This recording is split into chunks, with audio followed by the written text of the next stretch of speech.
Bonsoir et merci d'être avec nous parce que c'est pas facile pour vous de témoigner. Votre papa est décédé, c'est un publicitaire extrêmement connu, très brillant, très remarquable et l'autopsie a démontré qu'il était en parfaite santé. La prise en charge par le système mis en place a été défaillante. Alors il ne s'agit pas bien sûr de polémiquer, mais je voudrais que vous nous racontiez comment votre père est décédé. Oui, bien sûr.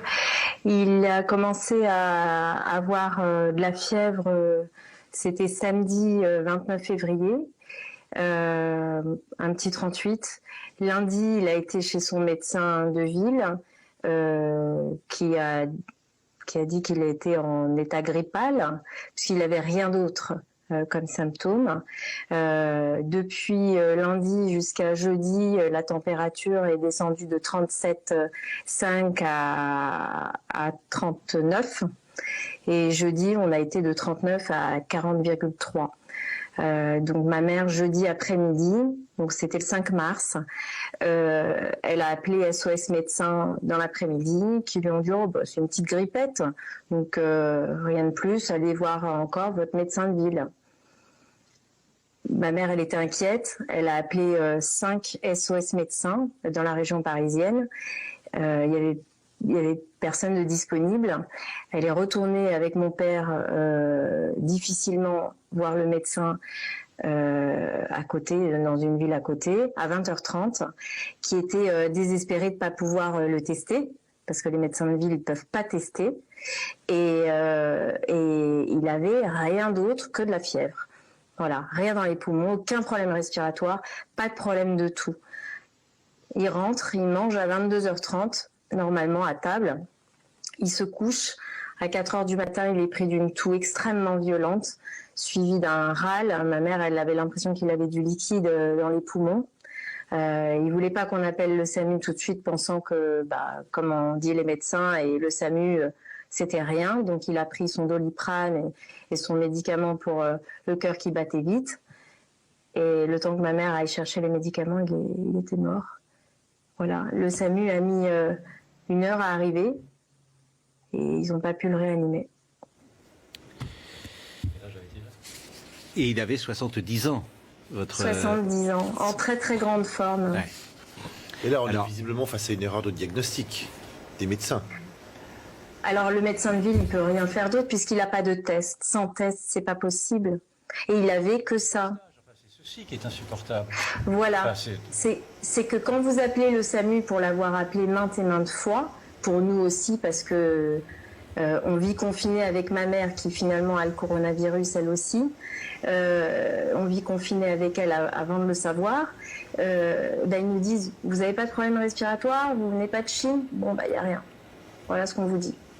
Mais avant 4h du matin, dans la nuit qui lui a été fatale, il n'avait pas de soucis, il n'avait pas de problème respiratoire. Aucun. Et il a été testé à 20h30. À la suite de ça, ma mère, elle pensait tout de suite que c'était le coronavirus, puisqu'il y avait 20 personnes, dont la police judiciaire, ils étaient tous en habit de protection. Ils lui ont donné un masque, ainsi qu'à mon mari qui était sur place. Et ils ont demandé est-ce qu'on peut être testé tout de suite. Et ils ont dit non, vous ne serez pas testé. Ouais, mais c'est ça le problème. Et d'ailleurs, l'OMS a appelé à ce que tous les pays dans lesquels il y a ces épidémies s'équipent de tests. L'Allemagne l'a fait, et nous, on ne le fait pas. La Corée du Sud fait des tests qui se font dans les rues, bien sûr. avec des résultats donnés dans les 6 heures qui viennent. Bien sûr. Soyons pas toujours négatifs. Visiblement, aujourd'hui, on a testé 4000 personnes en France contre 1000 les jours. Attendez, contre 1000 les jours d'avant, donc il y a quand même un progrès. Vanessa Tayeb. Je voudrais juste vous expliquer le contexte qui est quand même particulier. C'est que le vendredi 6 matin, quand mon père est décédé, pour rejoindre mon mari et ma mère, j'ai appelé l'ARS, l'Agence régionale de santé, pour savoir si moi et mes sœurs, on pouvait prendre un avion parce qu'on vit à Nice et à Bordeaux. Est-ce qu'on pouvait rejoindre ma mère et mon mari? Ils nous ont dit qu'il n'y avait aucun problème. On s'est retrouvés à 7 confinés dans l'appartement sans savoir quoi faire. On a demandé au SAMU quoi faire, à l'ARS, personne ne savait nous répondre. On était inquiets le dimanche qui suivaient, on a appris que le meilleur ami de mon père, Stéphane Attal, il a eu le coronavirus. Il est parti aux urgences, il est en soins intensifs. Il commence à s'en sortir. Donc on était très inquiets pour ma mère. Elle a eu un petit 38 de fièvre. On a appelé le SAMU qui ne voulait pas la prendre malgré le contexte. Il ne voulait pas prendre ma mère. On a rappelé le SAMU.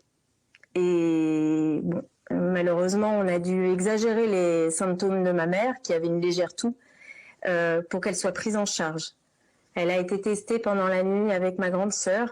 24 heures après, on a eu le test négatif de ma grande sœur, test positif de ma mère.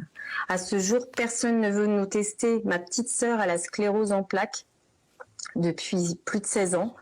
Elle prend un médicament qui baisse les défenses immunitaires.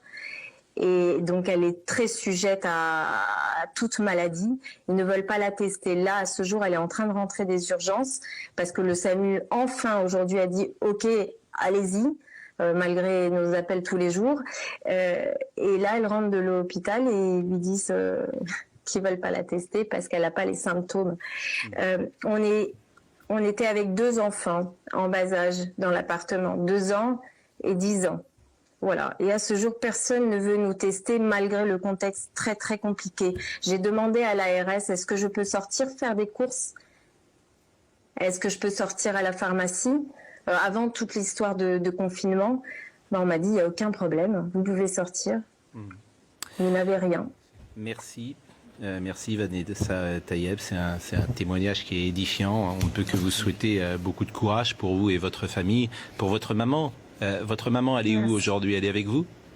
Oui, on s'auto-confine en fait, parce qu'à l'hôpital, là, à mes sœurs, ils ont dit, aujourd'hui, c'est vous qui êtes un danger pour votre mère. Alors, qu'est-ce qu'on doit faire? Courage pour vous, et les mots sont inutiles, on le sait bien. Donc courage pour vous et pour votre famille. Et merci de ce témoignage qui est édifiant. Et je voulais